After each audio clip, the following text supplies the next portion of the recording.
Fala galera, Bruna aqui de novo no canal Recalculando, trazendo pra vocês mais matérias de inequação do segundo grau. Dessa vez a gente vai falar sobre as inequações e o domínio, então é um resumão de tudo que a gente aprendeu até agora. Não se esqueçam, assistam todos os vídeos da playlist que eu vou deixar linkado aqui em cima para vocês entenderem tudo certinho, para depois chegar nessa aula e compreender perfeitamente como a gente consegue chegar no domínio graças às nossas inequações maravilhosas, tá? Antes de começar o conteúdo, gente, não se esqueçam, já se inscreve no canal, ativa o sininho, dá like nesse vídeo que me ajuda demais. Vocês estão fazendo isso e eu tô muito feliz, muito obrigada mesmo.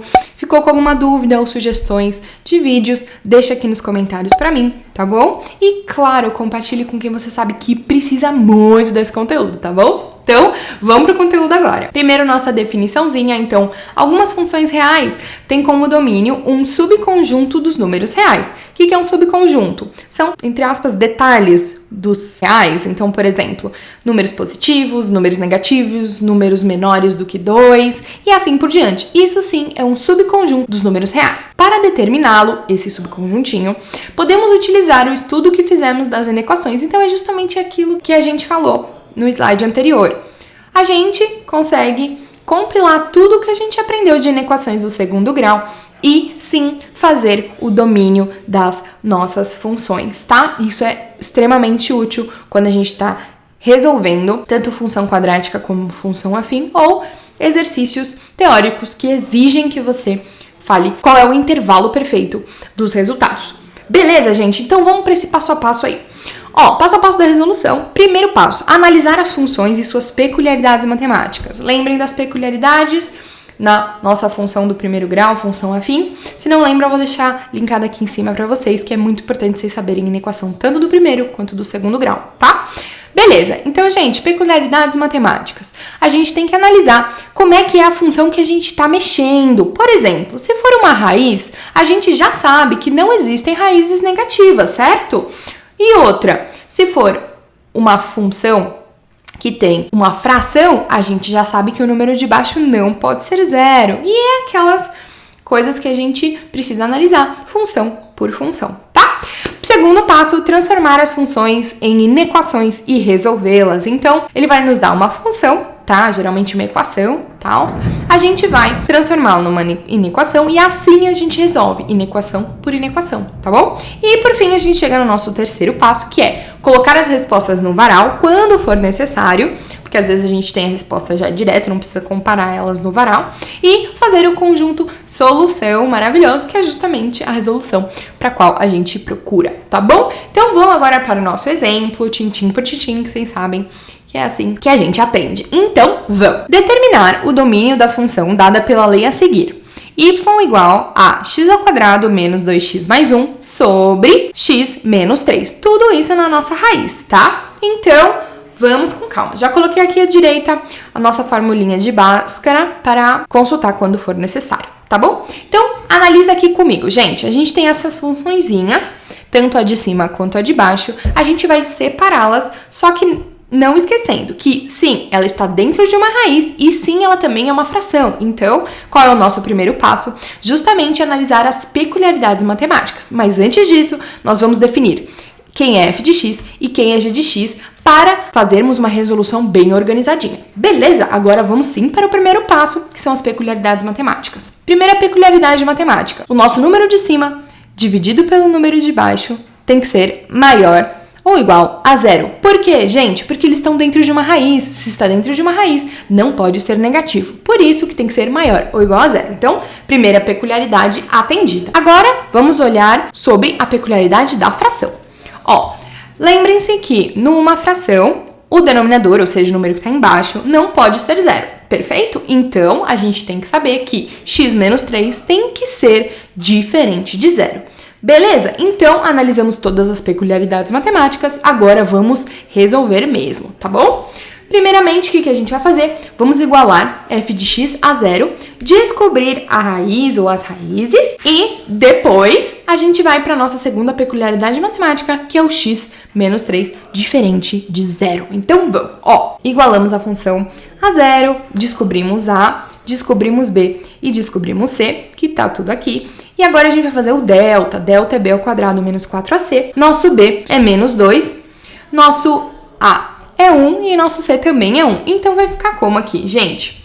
Menos 2 ao quadrado vai ficar menos 2 vezes menos 2, vai dar 4. Menos 4 vezes 1 vezes 1, ou seja, menos 4. Então vai ficar 4 menos 4. 4 menos 4 vai dar que o nosso delta será 0. Se deu 0, significa que a gente tem apenas uma raiz. Se você não sabe do que eu tô falando, vou deixar linkado aqui em cima a aula que eu ensino tudo sobre a parábola, inclusive os deltas quando dão positivo, negativo e 0, tá bom? Então, assiste essa aula porque é muito importante. Beleza, seguindo aqui, vamos usar a nossa Bhaskara, que já tá aqui em cima pra gente consultar. Então, seria x é igual a menos b mais ou menos raiz de delta sobre 2a, agora substituindo com o a, o b e o c que a gente tem.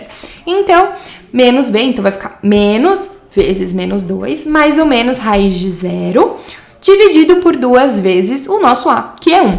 E aí aqui a gente vai desenvolver a nossa Bhaskara. Então, menos vezes menos 2 vai dar 2, mais ou menos raiz de 0 é 0, dividido por 2 vezes 1, que vai dar 2, tá?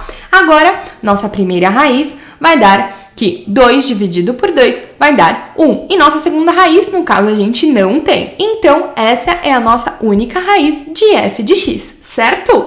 Beleza, fizemos e resolvemos a nossa primeira inequação. Agora vamos para a nossa segunda inequação, que é x menos 3, tá? Igualamos a 0, certo? Vou deixar aqui em cima. Então, x menos 3 igual a 0. Esse menos 3, vou passar para o outro lado, vai ficar mais 3. Então, nossa segunda raiz é que x é igual a 3. Gente, lembrando que essa não é a resposta final, tá? Lembrando que tem que ser, sim, diferente de 0. Mas aqui a gente só tá descobrindo as raízes para fazer o varal, para sim depois a gente chegar na nossa solução final, tá bom? Então vamos para o nosso terceiro passo, que é jogar tudo no varal, tá? Aqui a gente trouxe o esboço da primeira equaçãozinha, então que é uma parábola com uma única raiz, que é 1, que já tá aqui, e a gente vai analisar também positiva na função inteira, porque a gente tem apenas uma raiz. Se temos uma raiz, significa que esta parábola não mudou de sinal, então o tempo inteiro serão números positivos. Beleza? Agora vamos para o esboço da nossa função afim, que fica embaixo da nossa fração. Então, olha aqui, lembrando que esse é f de x.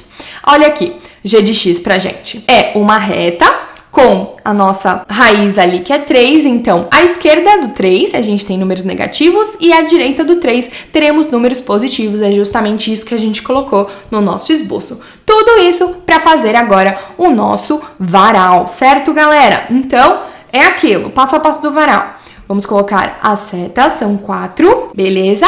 Na primeira lacuninha, a gente vai ter f de x, na segunda g de x e na terceira f de x dividido por g de x. Aqui, gente, é a mesma resoluçãozinha da inequação quociente. Se você não sabe do que eu tô falando, vou deixar linkada aqui a aula que eu ensino tudo sobre inequação quociente, tá? Assista e aprenda porque tá muito boa. Beleza, então vamos, ó. Agora, o que eu vou fazer? Colocar as nossas raízes, tanto de f de x quanto de g de x, tá bom? Nossa raiz de g de x é 3, de f de x é 1, e aqui embaixo já vou trazê-las também. Então, 3 e 1, nossas raízes, tá? Já fizemos as linhas pontilhadas para determinar justamente onde vai ser positivo, onde vai ser negativo e tudo mais. Então, vamos ver primeiro f de x. Dá uma olhadinha no gráfico de f de x. Vocês concordam comigo que vai ser sempre tudo positivo? Então, se vai ser sempre tudo positivo, é justamente isso que a gente vai pôr aqui. Então, independente da raiz estar lá ou não, sempre vai ser positivo f de x. Beleza, gente? Perfeito. Agora vamos analisar g de x, tá? Ó, g de x já tem outra característica. Deem uma olhada aqui. G de x é o seguinte, até o 3... teremos números negativos. Depois do 3, serão números positivos. Então, à esquerda de 3 são números negativos, que foi o que a gente colocou aqui no varal. E a partir do momento que passou à direita de 3, teremos números positivos. Tá bom, pessoal? Agora é uma divisão dos sinais. A divisão dos sinais, lembrem-se, sinais diferentes, menos, sinais iguais, mais, tá bom? Então, vamos. Mais com menos vai dar menos. mais com menos, novamente menos, e por fim, mais com mais vai dar mais. Beleza. Gente, lembrando que as nossas funçõezinhas estão dentro de uma raiz, correto? Se estão dentro de uma raiz, quais são os valores que a gente tem que atribuir para elas? Tem que ser os valores maiores ou iguais a zero, lembrem-se disso. Beleza, só que tem um outro pequeno detalhe. O x tem que ser diferente de quê? De 3. Então, o que a gente vai ter aqui? A gente vai ter uma bolinha aberta na nossa resolução. Porque não podemos incluir o 3, porque ele vai zerar o nosso denominador e vai estragar tudo. Então, por isso que a nossa bolinha aberta. E agora vamos pintar aonde a gente tem valores positivos. Onde é, gente? Não é à direita de 3? Então, é isso que a gente vai pintar. Agora, vamos fazer o quê? Por fim, o nosso conjunto de solução, que é justamente falar esse intervalinho da nossa função. Então, vamos lá. O domínio da nossa função é o seguinte: x pertence aos reais, tal que o nosso x tem que ser maior do que 3. Tá bom, gente? É só isso. Então, realizando o domínio com a ajuda das inequações é justamente isso. Tá bom, pessoal? Se você gostou, já dá like no vídeo. E se você ficou com alguma dúvida, deixa nos comentários aqui, que eu tiro pra você. E claro, se você gostou desse conteúdo, se inscreve no canal pra mais vídeos como esse, tá bom? Muito obrigada quem ficou até aqui. Até o próximo vídeo. Um beijão e tchau, tchau!